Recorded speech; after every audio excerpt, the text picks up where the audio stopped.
this video, we're going to teach you the barbell bench press and break it down from the beginning.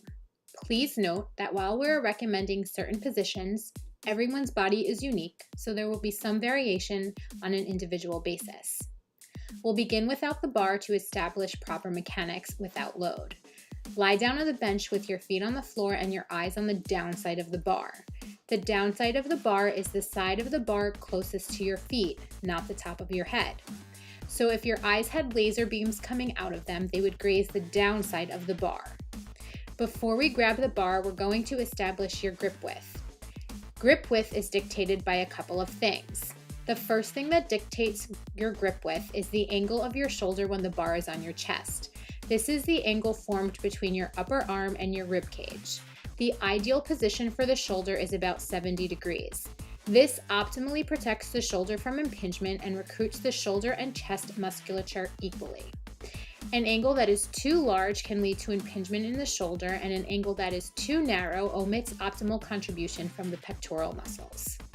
The other thing we are looking for that dictates grip width is alignment of the elbow and wrist, or the forearm's relationship to the floor. At the bottom of the bench press, the forearm should be perpendicular to the floor and your elbows should be aligned under your wrists. You'll then go ahead and grip the bar with your newly established grip.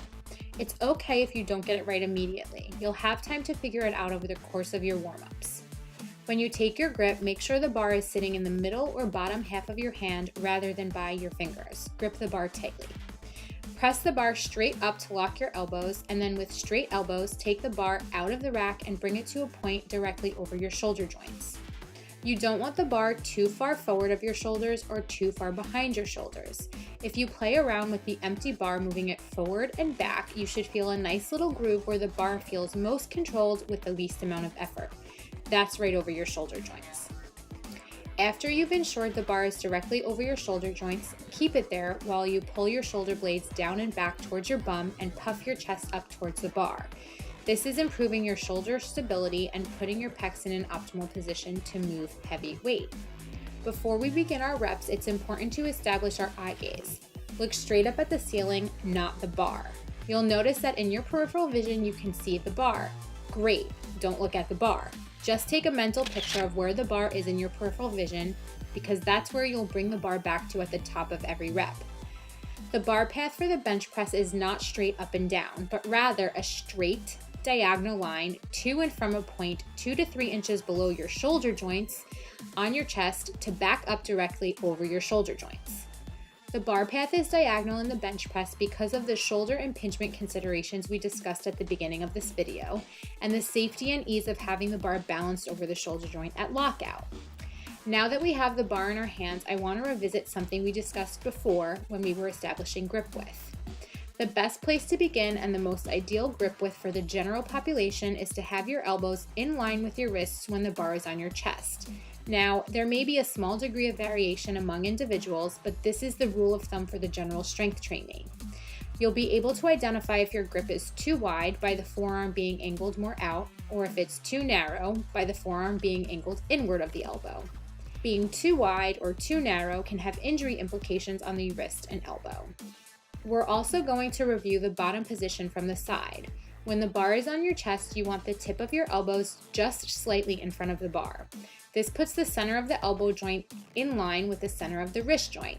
Having your elbows too far back or too far forward of the bar can again have injury implications at the elbow, wrist, or shoulder down the line. Now we're going to take a look at a bird's eye view of the bench press. You'll notice that each lifter starts each rep from directly above their shoulder joints and their eyes staring straight up. They each bring the bar down to a point about 2 to 3 inches below their shoulder joints, which gives them that 70-degree angle at the shoulder when the bar is on their chest.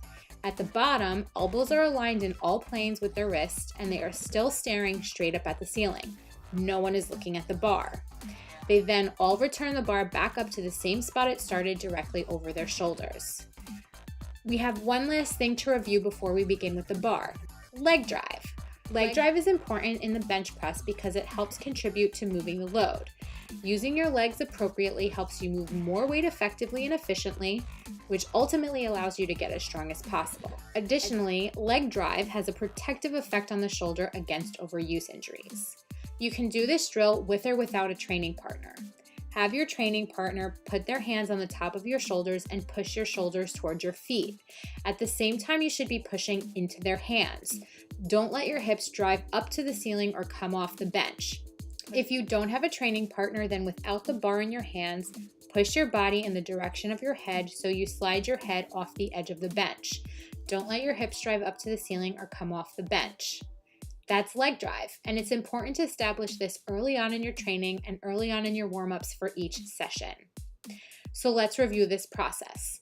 Lay down on the bench so your eyes are on the downside of the bar. Take your grip on the bar and press the bar straight up over the hooks. With straight elbows, bring the bar out so it's directly over your shoulder joints. Look straight up. Take note of the bar in your peripheral vision. Take a picture of what you see. Remember it. Pull your shoulders down and back and puff your chest up to the ceiling.